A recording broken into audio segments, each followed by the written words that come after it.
I got my PhD in the field of organic chemistry, postdoc at Stanford University, joined the group of a man who was going to win a Nobel Prize in chemistry, voted one of the top 50 most influential minds in the world. I was a visiting scholar at Harvard University. I've spoken at every major university in this country, have over 650 research publications, voted the R&D magazine Scientist of the Year. I'm in the National Academy of Inventors. I'm a member of the American Association for the Advancement of Science, over 120 patents. Started 7 or 8 companies. We work in areas that range from medicine to material science to electronics, computer memory, medical devices. We work across a broad range of areas. But more than any of that, what means the most to me is that I'm a Jew who believes that Jesus is the Messiah. I grew up just outside of New York City. I thought everybody was Jewish. I didn't even know that there was anything else. I had no particular interest in that, other than when all my friends were getting bar mitzvahed or bat mitzvahed, and then I would attend, of course, every week. There was never really any excitement for me. I remember once I even tried to talk to a rabbi. He just brushed me off. There was very little explanation for me. I remember when I went to college, I started meeting a number of people that said that they were born-again Christians, which was sort of an odd term.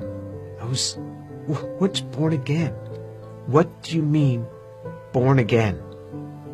One person saw me in the laundry room. He said, "Do you mind if I give you an illustration of the gospel?" And I remember we sat there and he actually started to draw a picture. A cliff with a man on one side, and he drew a little man, and then another cliff with God on the other side, and a big chasm in between that he labeled with sin. I looked at him, I said, "I'm not a sinner. I've never killed anyone. I never robbed the bank. How could I be a sinner?" And he had me read a verse from the Bible. "For all have sinned and fall short of the glory of God." In modern Judaism, we never really talked about sin. I don't remember ever talking about sin in my home. So he turned to another passage. Jesus said, "I say to you that everyone who looks upon a woman with lust for her has already committed adultery with her in his heart." Pow! I felt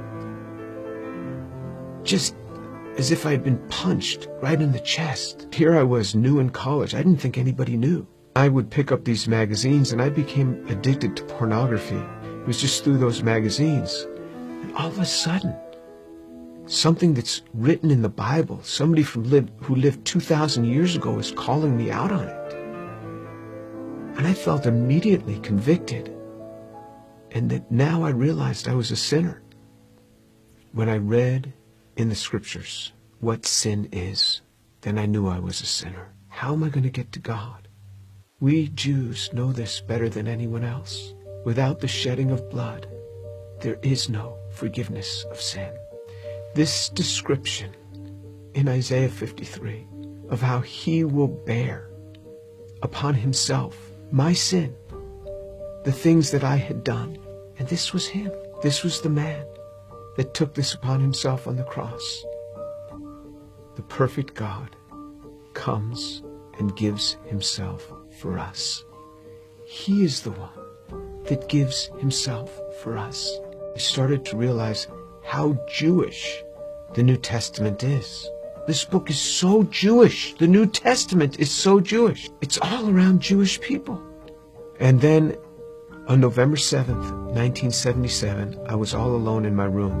The realization that Yeshua is the one who died on the cross. And I said, "Lord, I am a sinner. Please forgive me. Come into my life."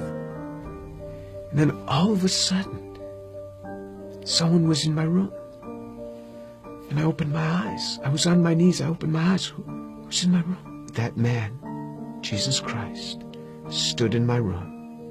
This amazing sense of God. Jesus was in my room, and I wasn't scared. All I started doing was just weeping. The presence was so glorious because he was there in my room on that day. And I didn't want to get up. And this amazing sense of forgiveness just started to come upon me. That was it. Finally, I got up. I didn't know what to do. I didn't know who to tell. Here's this Jewish kid from New York City. What am I going to say? My cousins were shocked. How could you do that? You're Jewish.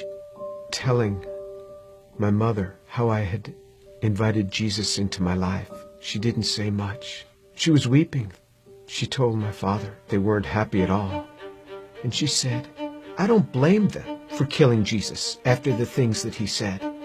Who is he to come against these religious leaders that have dedicated their lives to helping people and to tell them that they are whitewashed tombs? Who is he, this young man in his 30s, to say this to these scholars? He got what he deserved. And my mother's a very deep, pensive, careful reader. She read from Genesis right on through the Tanakh, the whole thing. When she got done, I said, what did you think? She said, God warned us over and over again. He warned us. When my daughter was about 15, my mother and father came to visit us. At one point, my mother went into her room for several hours. She came out. She said, quite a young girl you have. She talked to me for a long time. She started reading the Bible again, both the Old and the New Testament. One day, not long after that, she called me on the phone at the age of 72. She said, Jimmy, you wouldn't believe what happened. I said, what happened? She said, I was just reading. And it hit me. It hit me. The way he gave his life. I believe it now. Jesus is the Son of God.